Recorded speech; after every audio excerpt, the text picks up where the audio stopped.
Mix by AG recording studio.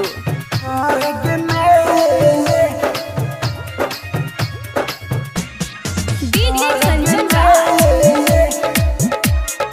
Hajipur Vaishali. नगलू जान भाग में जरता देह आग में, नगलू जान भाग में जरता देह आग में।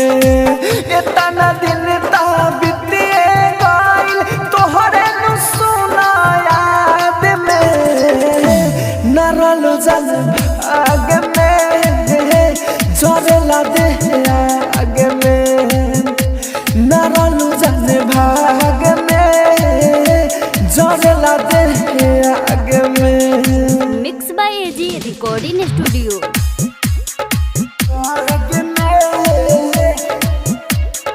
डीजे कंचन हाजीपुर वैशाली।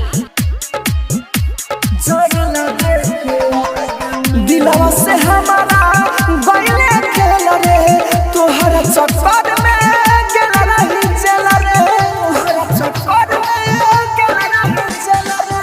दिलवा से हमारा गइले खेल रे, तोहरा चक्कर में गेल रही चल रे। अपन तो छोड़ के चल गइलू तू दुनिया में, हम तो भइली अकेला रे।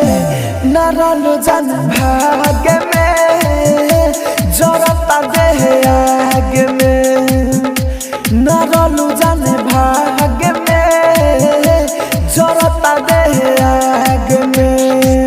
इतना दिन ता बीतिए गइल तोहरे सुना याद में, ना रहलू जान भाग में, ना रहलू जान भाग में। आप सुन रहे हैं एजी एंटरटेनमेंट की धमाकेदार प्रस्तुति। डीजे कंचन हाजीपुर वैशाली।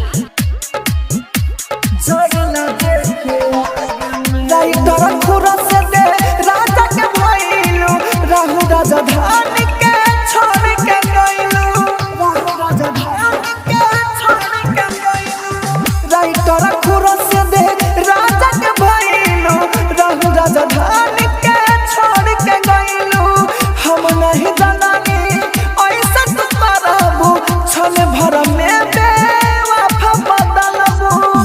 ना रहलू जान भाग में जरता देह आग में, ना रहलू जान भाग में जरता देह आग में।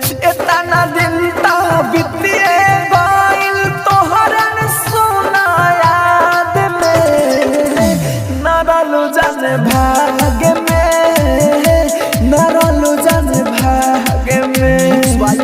एजी रिकॉर्डिंग स्टूडियो रोशनपुर सपहा।